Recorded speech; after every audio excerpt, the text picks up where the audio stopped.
Welcome to Live with the Louhs with your hosts, Father Nicholas and Dr. Roxanne Lowe, where we will connect our Orthodox faith to day-to-day living and relationships to our family, our work, and our view of ourselves. Father Nicholas is the priest at St. John the Divine Greek Orthodox Church in Jacksonville, and Dr. Roxanne is a licensed clinical psychologist who uses her extensive training in private practice. Questions are welcome by calling 855-237-2346. That's 855-237-2346. Here now is Father Nicholas and Dr. Roxanne. Well, hello everyone, and welcome to Live with the Louhs. It's such a pleasure to have you here with us this evening. My name is Father Nicholas Lowe. If this is the first time that you're tuning in, I'm the parish priest at St. John the Divine Greek Orthodox Church right here in Jacksonville, Florida, and I'm joined by my lovely wife and co-host, Dr. Roxanne Lowe. Good to be with all of you this evening. And we are so happy on this Tuesday, November 28th. In fact, today is my mother's birthday, so I want to give a shout out to my mom and wish her a happy, happy birthday today. But we're so excited that you're joining us really for an extraordinary show that we have planned for you this evening. But if you're new to Live with the Louhs, you should know that it is a show that merges both faith and psychology to really help give you some practical principles that you can apply in your everyday life. So again, thanks so much for being with us. And before we begin the conversation that we want to have with all of you this evening, we do invite you to just take advantage of being part of our virtual family. We are on all the social media platforms, friends. We're on Instagram, on Facebook, on Twitter, all under the headings of The Louhs. And you can also listen to all of our sermons by subscribing to our YouTube channel, which is very simple. It's at The Louhs as well. So let's go to youtube.com and put The Louhs, and that's spelled L-O-U-H-S. Many people have subscribed, and if you're looking just for some sermons to kind of guide and inspire you in your walk of faith, definitely consider these sermons. And if you're already listening to our sermons or receiving them, feel free to do us a favor and to share them with your friends and family. And as many of you know already, we talk about this every single show. We started several years ago sending out daily inspirational messages because, to be quite honest with you, those messages inspire all of us as well. And so if you're interested in receiving our messages, go to our website at thelouhs.com. Again, that's LOUHS.com/subscribe. All you have to do is simply put in your email address, and every day at 7 a.m. Eastern Time, we will send you that day's daily inspirational message. And like all of our ministry, please, if you find it beneficial, just help us to share Christ's light, share them with your friends and your family. And as always, we'd love to hear from you tonight. You can call us. You can also email us. You can call us first at 1-855-237-2346. That's 1-855-237-2346. Or feel free to email us during the live broadcast of this show by simply emailing us at that's ASK at ancientfaith.com. We'll definitely try to get to them. And to those of you that are listening to us on our YouTube channel or on Ancient Faith's YouTube channel, we thank you again for being with us. So let's get started. You know, friends, we're quickly approaching the holiday season, and we thought we would dedicate a show to this phrase, sowing seeds of goodness. So what is a sower? What is someone who's sowing seeds? Well, the definition of a sower is someone who is scattering seeds all over the earth. Friends, every encounter that we're in, everyone, we are sowing a seed. We are scattering seeds in every encounter that we're in. Sometimes those seeds we'd love to think are seeds of goodness, kindness, patience, and love. But more often than not, especially in these holidays, we see us sowing seeds of impatience, frustration, unforgiveness, really a lack of mercy. And what we have to recognize is this important principle that you and I are called to be the salt of the earth, the light of the world. In fact, God's depending on us to be sowing seeds that ultimately will reap many rewards for all of us, not only here, but also in the kingdom of heaven. But the reward, the harvest of that is that more people come to know and experience Christ through what they see in all of us. But we see a world right now, friends, that I would argue is hemorrhaging with division. Now, you may not have division in your family, but there are many families that do. You may not be struggling necessarily with impatience right now, but perhaps trying to find a parking space at the mall in the next couple of days, you may be struggling with that. Or maybe at that Christmas gathering when we are around family members that sometimes can just simply get under our skin. Sometimes it's very difficult to really sow seeds of goodness. So we thought we'd begin by I wanted to ask Roxanne, really, Roxanne, as we journey in our walk of faith, we all would love to say that we're sowing seeds of goodness all the time, but oftentimes that faith, that desire doesn't always match up with what our works are. So for a season that's all about sowing seeds of Christ, the Prince of Peace, sowing seeds of goodness and kindness and mercy, why do you think we struggle so much with just simply sowing those seeds that God talks about, those seeds of goodness? I mean, that's such a good question and a good foundation that you're bringing up, because I think we all exist in this sort of platform, right, of standing upon a desire to sow these seeds of goodness, but often this reality of looking back at ourselves and going, wow, I didn't feel a yearning of goodness toward that individual. I didn't feel like I wanted to bless them. I didn't feel like I wanted to engage them. I didn't feel like I wanted to, sow seeds of goodness toward them.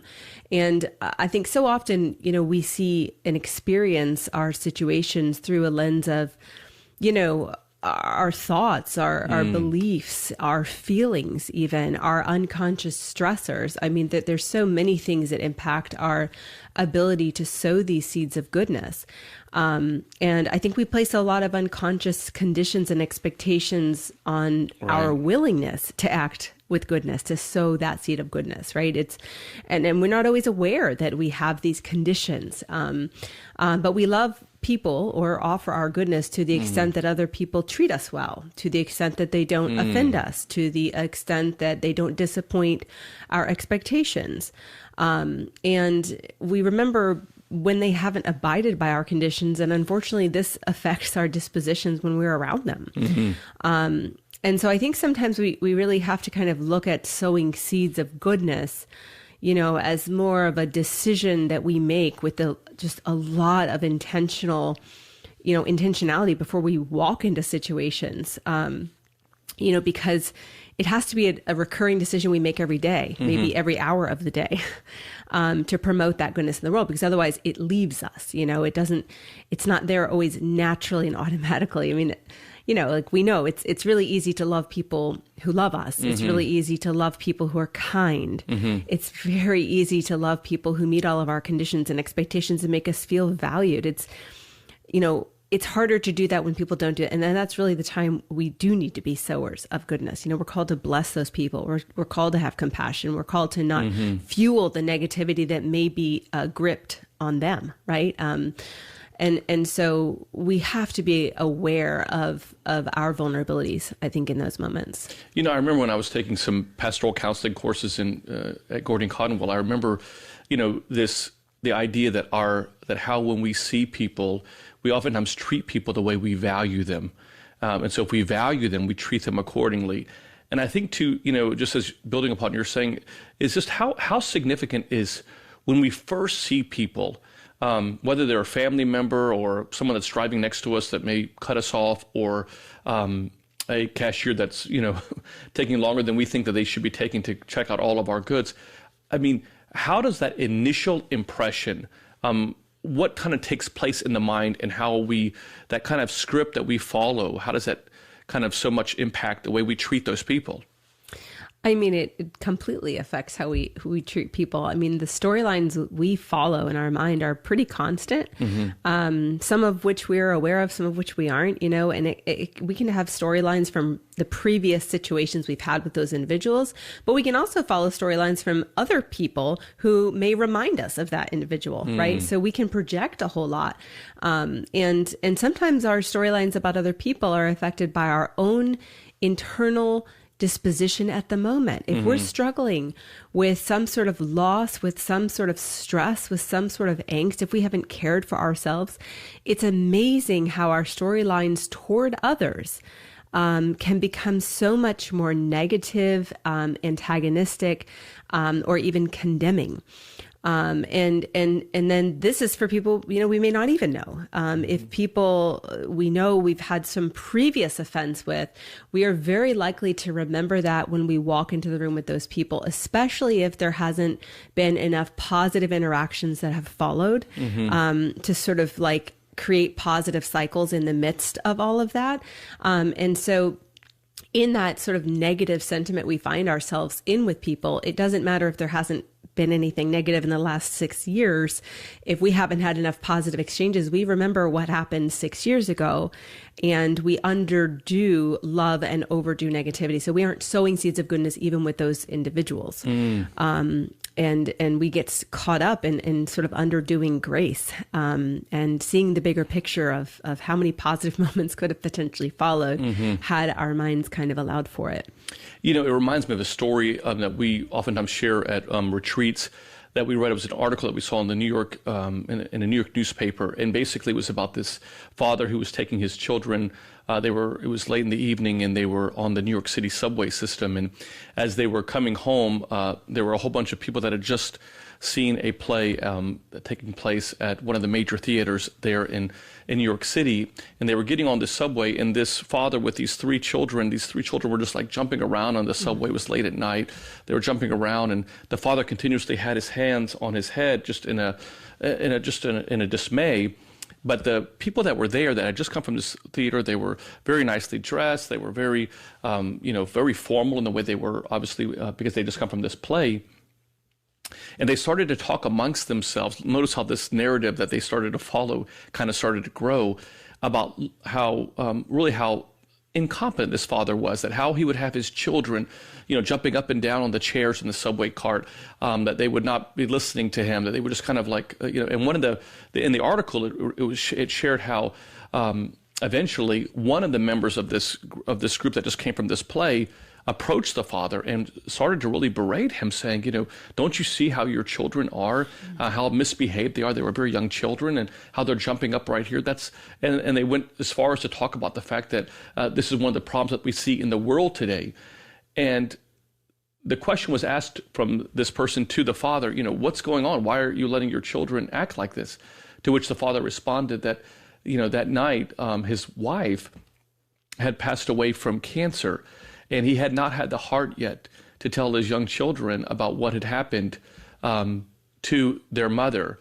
And so he was just wanting them to experience this one last bit of just joy before he had to tell them this crushing news that their mother had passed away from cancer. And I think that so often, as you were talking about, Roxanne, I can't help but, in this, as we try to sow these seeds of goodness, that we recognize that there's a script that we're following, and that as we see people, we tend to, be very judgmental, whether it's someone within our family, whether it's someone outside, and we end up following that script, and that script becomes an action, as you're mentioning, that we oftentimes take. And maybe you can just talk about the fact that, how much power we give those thoughts and how they shape the actions that we take. I mean, those thoughts are so immobilizing to what we could be doing. So think about that for a moment, right? When we get that sort of a thought or judgment, and we are filled with this sort of negativity, we've talked about this before in the show, but that sort of breeds tunnel vision, meaning I'm only seeing this agitation, this irritation, this, quote unquote, poor behavior that's not being managed by this horrible father, right? And our brains actually don't open ourselves up to the possibility of what else could be going on to explain this situation. That's only seen, our brain only opens us up to possibilities and other variables, and making all of these sort of connections about greater, bigger picture when we're in a state of positive emotion. So interestingly, in this subway, you can see how judgment happens. You can see it because we feel negative. We hone in on what must be, the source of it. And we are not exploring, hey, what could be going on with this individual? And more importantly, how could I help? In a state of positive emotion, if we weren't so judgmental, we might actually try to engage the kids. We might try to talk to them or play a game from across the row, even not knowing what happened to his wife. It could just be an opportunity to go, well, maybe he doesn't have the tools to navigate this. Maybe it's been a long day and he is totally spent and has no capacity. And so, what could I be doing first to address what I'm hoping to see around me or in someone else? And I think throughout the holidays, we aren't always doing that. We are assigning blame for what someone is or isn't doing. And we are not discerning with that. We're not asking ourselves to consider a more peaceful approach. We're not asking ourselves to consider a more problem-solving approach. We play a role in actually creating a better situation for ourselves. I love that. Yes. And so, that's really something to come back to. How can I help here? How can I help this situation? What do I want to see happen? And what might I actually have control over doing? I love that. I think that's so important to kind of remind that that not only is this impacting our ability or how we see other people, but also the fact that we can create our own level of joy. It reminds me of this, about a quote I heard once that said that, we make great judges of other people's mistakes, but great lawyers of our own. Absolutely. We defend ourselves, yes, right? Right. So, we don't, and it has such power, it totally changed that moment. And imagine, what did that individual feel after she said that comment and then heard his story? Right. I mean, those are the humbling moments that we don't know exist. People sort of live in these dimensions that we have no idea about. And he looked sad, but a lot of people have those same stories under big smiles. Well, and that's the thing, I love when Christ talks about this in the Bible. And by the way, if you're just tuning in, we're on the show tonight. We're doing a special show as we're approaching the holiday season entitled Sowing Seeds of Goodness, and how we are scattering seeds. Every day that we do, every encounter that we're in, we have a choice. We can really sow seeds of goodness and kindness, or sowing seeds of just lack of compassion, unforgiveness, anger, impatience. And so we invite you, if you are maybe struggling today with trying to figure out ways to sow those seeds of goodness, or if you've got great ways that help you, and especially during this holiday season, to give seeds of kindness, share it with us. We'd love to hear about it. You can call us at 1-855-237-2346. That's 1-855-237-2346. Or feel free to email us a question during the live broadcast of this show by emailing us at ask@ancientfaith.com. That's ask@ancientfaith.com. But, Roxanne, I can't help but think, about how Christ, I love this Bible verse that talks about how Jesus went, he saw, and he had compassion. It's one of those things where he didn't just stay where he was at, and how we're living in a world right now where everyone just kind of wants to sit back in the recliner of their life, watching and placing judgment on everyone's life. And I don't mean everyone, but I think that's the temptation that we have. We see it on the news, us versus them, good versus what we perceive as being evil. And I think that I love this Bible verse because it talks about the fact that Jesus never stayed where he was. He went, and when he went, he would see. And when he saw, he would have compassion. In other words, he would walk in other people's shoes. And I remember when I went to Africa back in 2015, it was a transformational experience for me because, it was one thing to talk about poverty and imagine what poverty is, or hunger, or seeing a child crying out for water.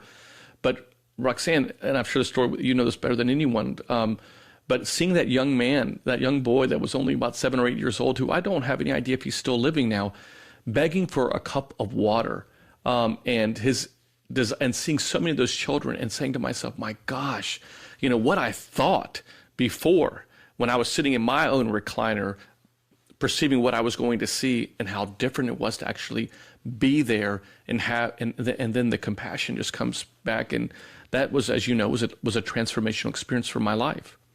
I think about how did Jesus walk around and not be so offended?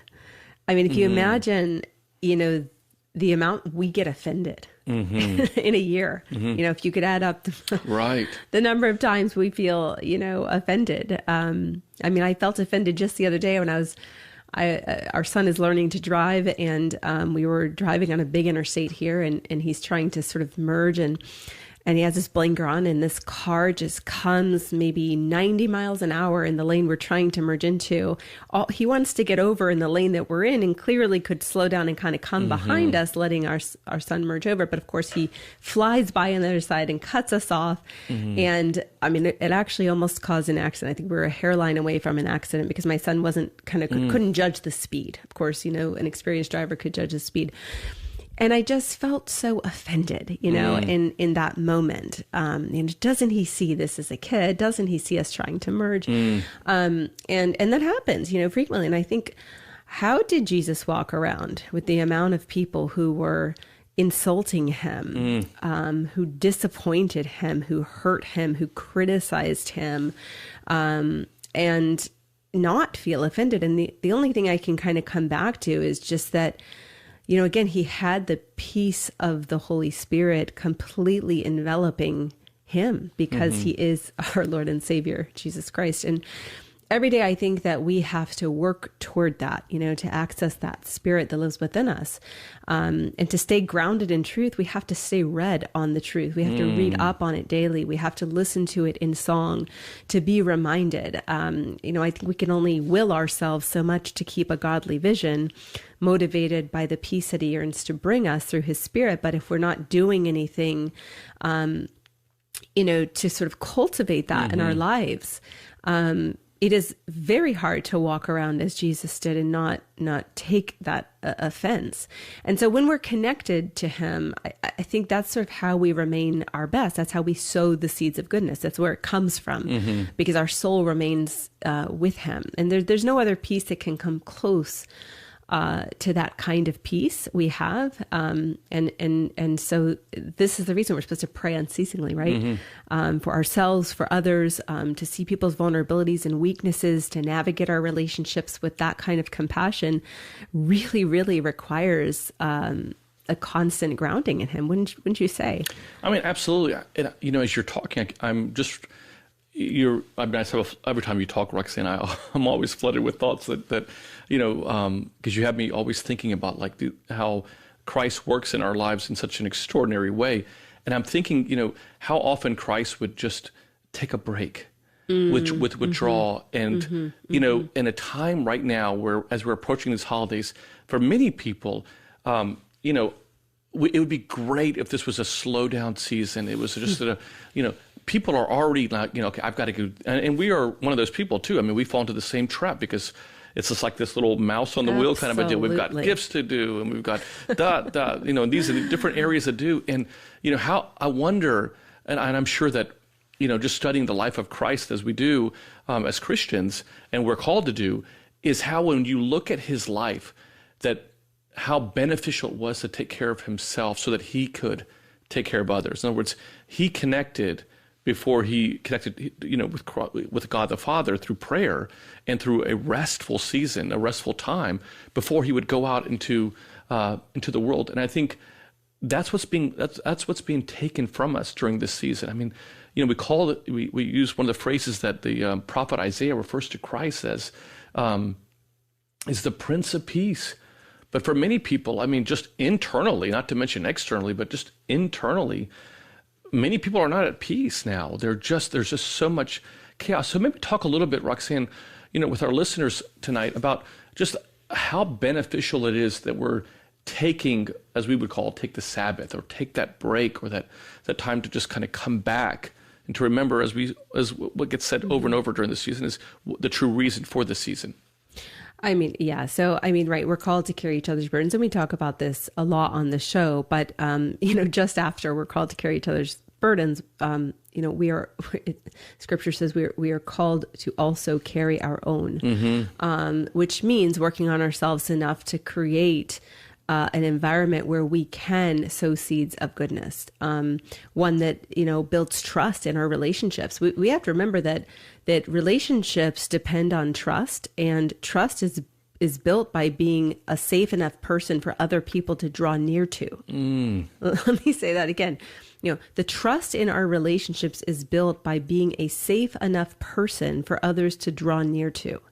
And listen, we have to know that most people have a very intuitive sense of whether we are safe to connect to. Wow. If we're not doing a good enough job caring for ourselves or managing our own stress levels, unfortunately, we are not people that other people want to connect with, from our close family members to people in community, because we aren't showing an easy manner in life. We're not meeting our everyday hassles and irritations with peace and goodness. And so that communicates this level of distance from other people. It doesn't foster the foundation for true connection to take place. And so I think we have to really work toward maintaining our own peace. And I've shared this story before, but I do remember this was several years ago during the holiday season, when I felt a level of stress that, kind of shut me down. Like I just couldn't push through it, where I normally feel like I kind of push past my edge of capacity often, until my body says no and we're done. And this is one of those days. I think there were cards to make, there were foods, there were gifts I was wrapping. It was just, and my body said, we're done. And I've never done this before because I'm not a napper, but I do remember feeling like I just needed to lay down on the couch and just be still. I didn't need anyone next to me. I didn't want any noise. I just wanted to be still. That's all I knew. And I didn't know how long I was going to be there. I didn't know why I was doing it, but I felt drawn to go do that. And it was out of the ordinary. So I listened. And I'll never forget, within about 5 to 10 minutes of doing that, I remember our son came over. And he just laid down, next to me. And 5-10 minutes later, my daughter came and she laid down. And then I'll never forget, you came. And suddenly we were all still, just sort of laying there. And there was this sort of beautiful connection that began to take place. After about 15 or 20 minutes, we began to engage and connect and have a conversation. And at the end of all of it, it was so renewing. But at the end of all of it, I'll never forget, our son looked up at me and he said, Mom, this is like exactly what I wanted for Christmas. Just this like peace, like this stillness, this connection. And of course he didn't use those words, but he said, this is what I wanted for Christmas. And I'll never forget, like he put the words on the feelings that I was actually experiencing. But sometimes, our bodies do stop us and our souls like become alive again. And I feel like that's what happened. I couldn't connect 20 minutes earlier. I didn't want to connect to anyone. I didn't have words to even share in conversation. I didn't even know what I felt. But within 15 to 20 minutes, it sort of like woke my soul up to engage. And so I think it's something we have to kind of pay attention to. When we are giving beyond our resources, there is a collateral damage to our soul. And there is collateral damage in our relationships. There is a collateral damage to the level of goodness that we can sow in the world. And so we have to really know ourselves. We have to really pay attention and do things like that more often. I wish I could say that I did that regularly, but I remember it well because it was so rare. It stood out to me. Roxanne, we're receiving an email question, and the emailer wishes to remain anonymous, but simply the question is that how do we share sowing seeds of goodness when the person who we're trying to sow goodness to does not want to receive it? And, this is a really great question. And I of course would love more detail to be able to answer that with detail, but, I am a big fan and believer of respecting the boundaries that other people set for me in a relationship. So if someone is saying, I am not able to or wanting to or willing to at this point in my life receive your goodness, I believe that we kind of take a step back and we pray for them, from afar. That doesn't mean we engage in fueling the fire. That doesn't mean we say, negative things. That doesn't mean we, silently condemn them in our mind for the next 6 months. Sowing seeds of goodness is something we're doing internally, not just externally. You know, so I would say that becomes something I'm watching in my mind, how I'm thinking about that individual. I'm not just looking about whether they're receiving, you know, my attempts at sort of having connection. If they're not, that's okay. But I have to watch what I then do with that in my mind and how I see that and how I label that and what I believe about them because of that. Because that becomes the seeds of goodness that become the plant later on. Like that's what bears fruit later on when that person is willing to receive. And people do, you know, people change after years and years of not being open or willing. You see people's hearts open. And prayer can do that. And God can soften hearts that we cannot. And if we haven't been sowing seeds of goodness internally in those years or months prior to God working in that individual, then we are not at a place of being ready to navigate that level of connection when it is open. So I'm not a pusher of boundaries when someone has set them, but I'm also not going to take that and let it kind of become a negative, sort of toxic influence in my own life. Because we don't know why people put the boundaries in place that they do, but I don't want their boundary to create in me something that I don't want to be. Right, and I think something like that we oftentimes talk about is, you know, with regards to dealing with people that can get under our skin, you know, it goes back to, you know, what our relationship to Christ. I mean, we have to first connect to Him before we look at any type of reaction. So the vertical always shapes the horizontal. And so I can't emphasize that enough that, you know, when Christ says, in as much as you do to the least person, you're doing it to me, that, you know, when Christ allows himself to come as a human, as a man, he's humbling himself. He's saying that how you treat that person is how you're treating me. So remember that, you know, let God deal with everything else. Let him deal with the struggles, the challenges, the hurt that may have come through that. But remember that your relationship with God is not based upon others. It's based upon your choice. You lead your life. You control that. So make sure that you're always connected to Him. And I love what you just said, Roxanne, is that you always be your best, you know, and always keep the door open so that someone who is going through a difficult time, maybe as God works in their life, that you become that because you left the door open, it's an easier place for people to come in when they have that realization. And that realization may take years. That very well may happen. And it may not even happen in this life, but the reality is that you be your best at all times, recognizing that the way you treat that least person is really how you're treating Christ. So you're listening to Live with the Louhs, and tonight we've dedicated the show to sowing seeds of goodness. And we hope and pray that this is being beneficial for you, but we'd love to hear from you. If you have some struggles or some questions, feel free to call us at 1-855-237-2346. That's 1-855-237-2346, or feel free to email us during the live broadcast of the show, just like that previous emailer did, at ask@ancientfaith.com. That's ask@ancientfaith.com. You know, Roxanne, I think it's so beautiful the way God has created us. You know, the Bible talks about the fact that we are fearfully and wonderfully made, King David says, and he says, and I know it well. And I love that second half of that phrase, that I know it well, that I wish that we all knew just how wonderful God has made us. Not because of our own goodness. We're not good people. We make mistakes. We struggle. But because of His greatness that we are that way, or how St. Paul says that we are God's masterpiece. But I do want to spend some time, because I think you alluded to this earlier, how important it is and how God has created us to really be those people that sow seeds of goodness, that physiologically we are happier people when we are sowing those seeds of goodness than we are sowing seeds of impatience, anger, malice, frustration, you name the negative emotion that can come about.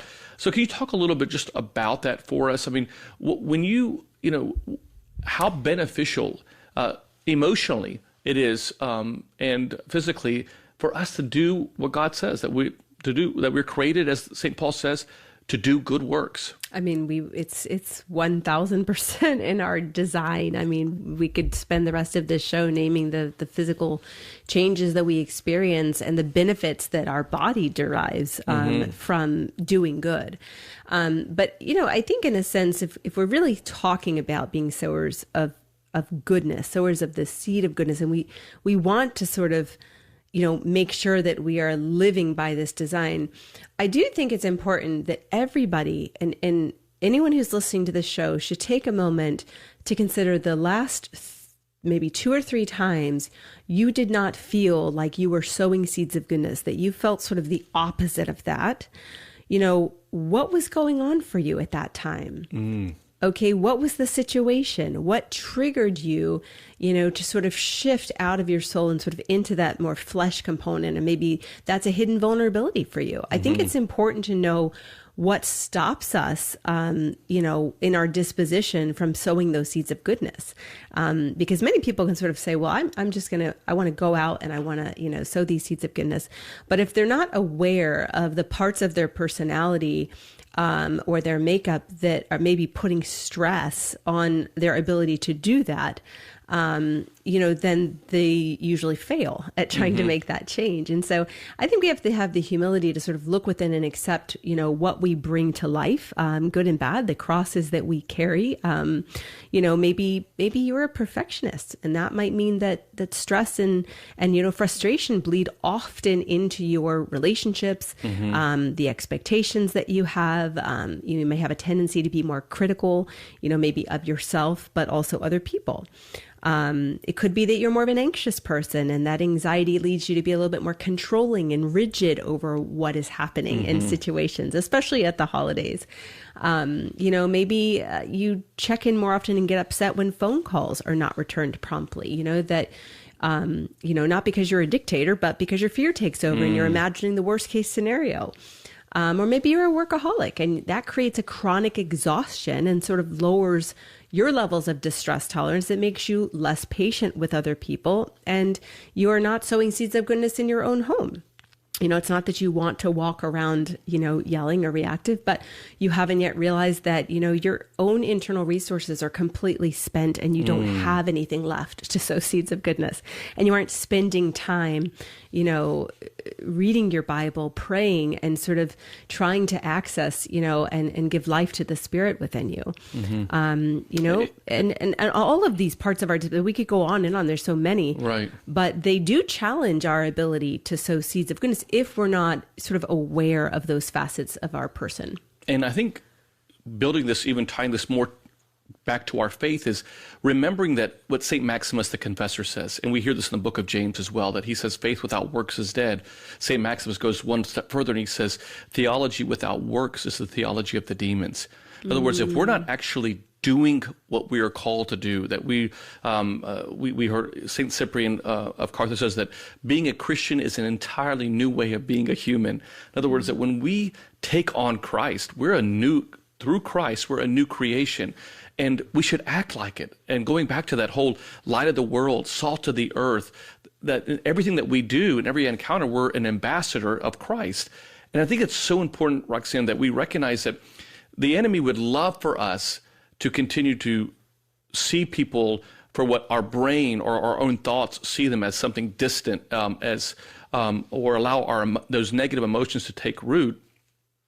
And that's why I think we hear I think it's the third line of the Divine Liturgy says that for the peace of the world, and that we would stay in unity with one another, that we pray in the unity of us all, that we, and then the scriptures talk about make every effort to stay in unity with one another, because Christ is telling us that he knows that the temptation will be that we will find things that will divide us, because the author of division is the enemy. That's what he yearns more than anything else. And so I love what you were sharing, because how God has created us, if we would just stop giving a space in our heart for the enemy, is that God has created our heart to actually pump so much faster, that there's so much goodness in us, that not only these physical emotions, that what was called the happiness trifecta, these feel-good emotions that take place when we actually look at the good in people, not the bad, when we do show acts of mercy, than when we are in judgment. Because that negativity breeds. It becomes, sadly, very contagious. That's why we hear people say, misery loves company, because that darkness kind of grows. And if you don't check yourself, you can find yourself, not only during the holidays, but even throughout the year, just focusing so much on what people don't do or what they're That's lacking. Huge, right? Then I feel like that's how the enemy works at the holidays. It divides every family, right? But I think in so many ways, and we've said this before, but we have to stop expecting people to be different than who they are. You know, we're always trying to change people. You know, but as I said before, we have our own internal dispositions and our own struggles that are sort of recurrent themes in our life, but so do other people. Right. And you know, we can't expect that walking into someone's life is going to change all of that.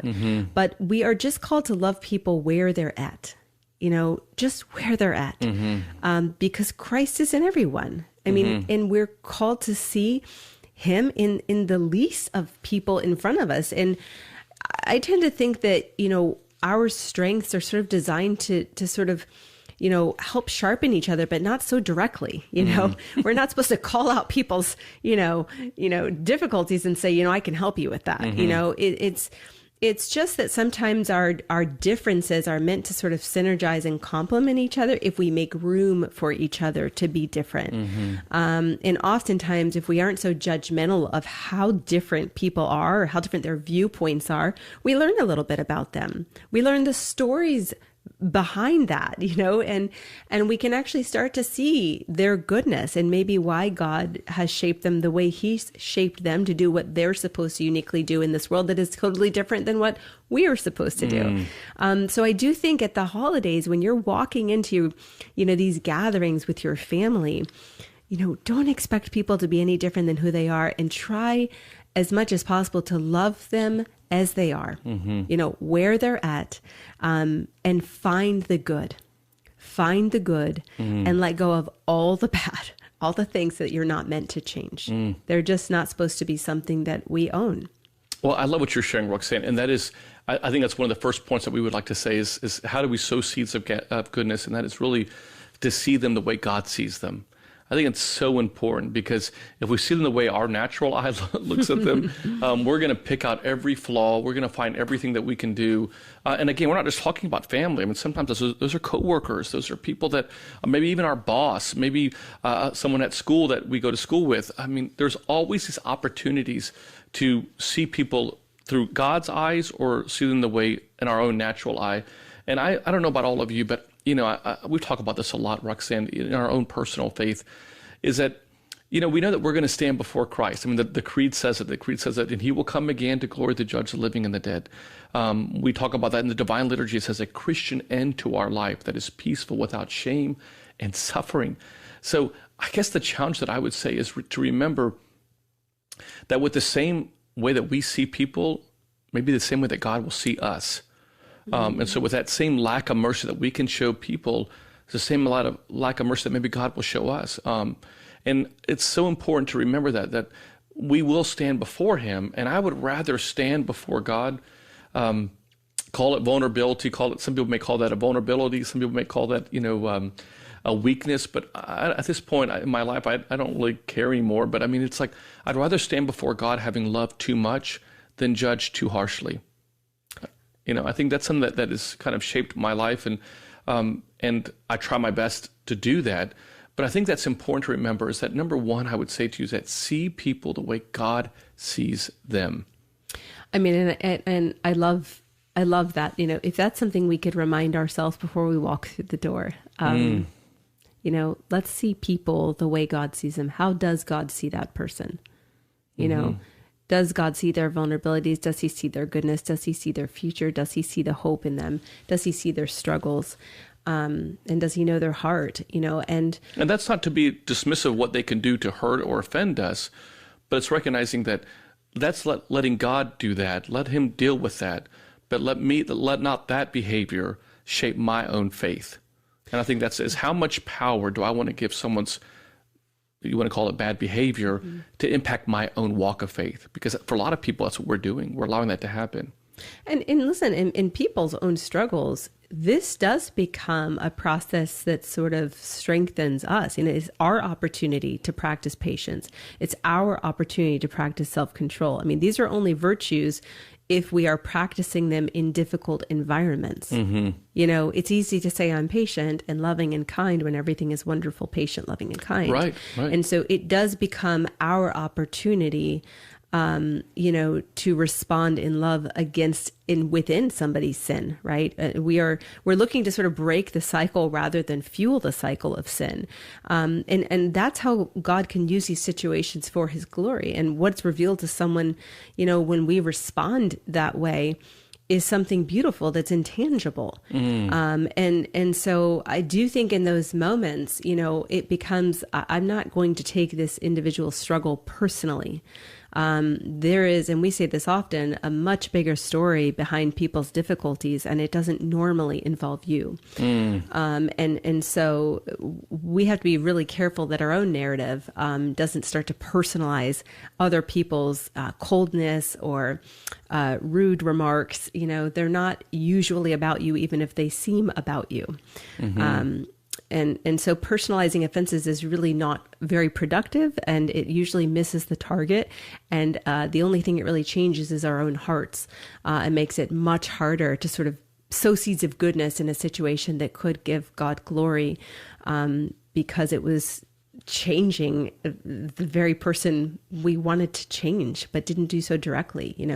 That's what the grace of God can do through us when we don't allow our minds to sort of go to those negative, toxic places. Right. And, something that I think is so important to remember too, Roxanne, the longer I've been a priest, and I know you hear this as a psychologist, I mean, how many people end up, distancing themselves from Christ because what they see in Christians oftentimes doesn't match up with what they may be hearing on a Sunday morning.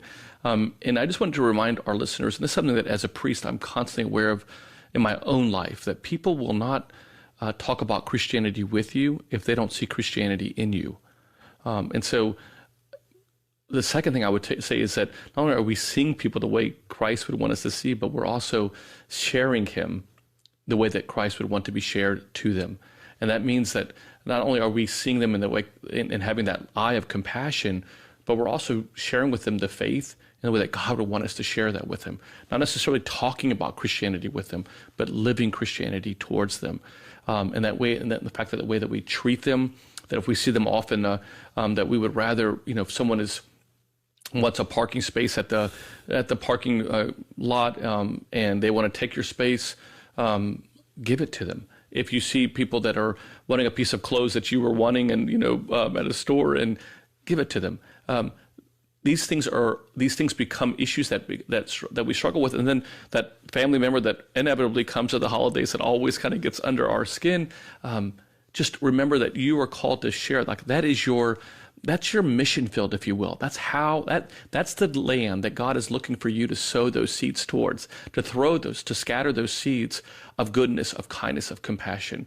I know in my own life, what I found is that, when you do that, when you don't feed what is kind of keeping us from what God's best is from us, when we don't feed into that negativity and that anger, that for my own personal personality, my own health, I'm at a happier place. I'm at a better spiritual place, even when I see things around me that, to be quite honest with you, can frustrate me or can anger me. So I think the number two thing that we would want to challenge you all with is not only are you seeing people the way God sees them, but you're sharing Christ the way Christ would want to be shared towards them. Yeah, it's almost like you have to have a little bit of an invisible force field around you when you hear a comment coming at you that you could otherwise, just come in. Don't have such porous boundaries when it comes to negativity. Have porous boundaries when it comes to positivity. But, I think it's very hard to sow seeds of goodness. Someone several years ago, said that I guess an aunt or came over to the house and was like, oh, well, what could I possibly get for your kid? It looks like you have everything under the sun. I mean, she's spoiled, and, if we don't have that sort of force field around us, that could come on the inside of us and start to affect our narrative. And we want to defend ourselves and we want to react back. And then we want to sort of neutralize and again, if we're trying to sort of navigate this with our faith in mind, that force field sort of lets that comment sort of only come in so far, but then kind of bounce back because it's theirs. It's their struggle. It's about their own story. It's about something they're experiencing. And the same reason, that the family member that comes over says, oh, why don't you have a boyfriend yet? Or, oh, can you really afford that new house you're getting? Or, why is your child doing X, Y, and Z? Or they haven't stopped that yet. Or, oh, I thought you gave up smoking, or whatever it is, when are you two going to get married? people, sort of act out of a place of their own stories. And so that sort of force field, that sort of invisible force field that we have around us sort of allows comments to stay in the zone of where they came from. They don't need to come on the inside. We don't have to start defending ourselves. And that really does make it so much easier to sow seeds of goodness, because then we can just divert and talk about something else. It's as if it just didn't really stick because there was no reason for it to. I love that. It wasn't about us. Yeah, I mean, I think that, it's how easy, I mean, I know what we're talking about a lot is very, very easy. And then, and we understand that in those moments, those are very difficult for all of us to do. I mean, because the emotions are high. But I think it goes back to what you were mentioning earlier, Roxanne, about self-care and just being able to take care of ourselves. So that was the third point. I really wanted to kind of bring us back full circle to talk about the fact that not only are we seeing people the way God sees them, that we're sharing them in the way, sharing Christ with them the way he would want us to share with him, but also that we're taking the time to take care of ourselves and reminding ourselves that, there's always going to be, emails, cards, phones, calls to make. There's always going to be things that we need to do. That's not going to go away. But allowing yourself to truly remember the reason for this season, like this is the Prince of Peace that's coming to save our lives. It's interesting. Some biblical historians say that from the last book in the Old Testament, which is the book of Malachi, to the very first book in the New Testament, which many people see just basically opening up the New Testament book, would be the Gospel of Matthew, that there was almost 500 years of total silence. We don't even hear much from God, at least that's given in words or in writing at that time. And so there was this period of silence where God wasn't speaking, and everything changes in Bethlehem on that night. And I think that if the Prince of Peace is coming, and just simply reminding yourself that like Bethlehem changed everything for all of us. And so making sure that you're not forgetting that. I mean, it was this 500 years of quietness that on one evening in the midst of the darkness, light came through. And it just reminds us that, hey, whatever we're going through, it's not that big of a deal. Let's just remember that because of what happened in Bethlehem, all of us should have a different perspective. And so I just challenge you with that. Roxanne, I know that's something that we visited Bethlehem. We know that, we've been into the Church of the Holy Nativity, but maybe just in the closing moments of our show, just kind of maybe sharing with us just how important it is that we're taking that time to just, and maybe even some practical ways that we can take that time to just kind of regroup mentally and emotionally to receive Christ in our heart. I mean, I think if we're not connected to him, and we've shared this before, we cannot expect to bear the fruits of his Holy Spirit in any relationship. We have to draw nearer to him if we are to manifest them. I mean, that's why, it's how Jesus did it. So I look at him all the time, like, how did he just have this like peace? It's because he's fully God. I mean, he was fully God, and we have that Holy Spirit, but we don't tune into it very often. And practically speaking, one of the things I like to do is sort of, I would say, set my life up around the expectation that I'm going to fail at this if I don't have a lot of reminders. And so if I want to be doing something better, I tend to want to set my life up around the experience of doing it. And so, I have a couple of different apps on my phone they send me scriptures throughout the day. And they're my reminders, and I do stop at a red light and I will read them as they come. And I'll simmer, until the next light on what that potentially meant for whatever I was dealing with in my life that day. And it always relates. It always relates. I have never, ever read a piece of scripture that I could not find relevance to in my own day and in my own struggle that day, that week, whatever it was. And it's like what they say, when you read the Bible will reads you. Yeah. And that's exactly right. And so, that's one of the ways that I do it. I also leave Bibles in different rooms. So when I walk in my office, I see it. When I walk upstairs, if I'm sitting up there, it's on my nightstand. And so it's very easy for me to grab. I've got my, my devotional on my nightstand in my bedroom. And so any room I'm in, there's something. And then I have my Bible in 1 Year app that I'll read, that I'm rereading now, and I'll do it at red lights on my phone.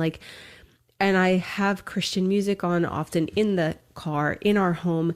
It's just this sort of constant, what I would say, reminder of the voice that I'm trying to hear. Because if I'm not always looking for it, it's sort of hard to it's hard to hear it, because the world is pretty noisy and there's a lot of distractions and there's a lot of situations that draw up a voice that is not his, from either within me or on the outside. And so I would say, practically speaking, that's what I do, is sort of just knowing I'm going to fail. I try to set my life up around the experience of making it a little bit easier for me to be reminded.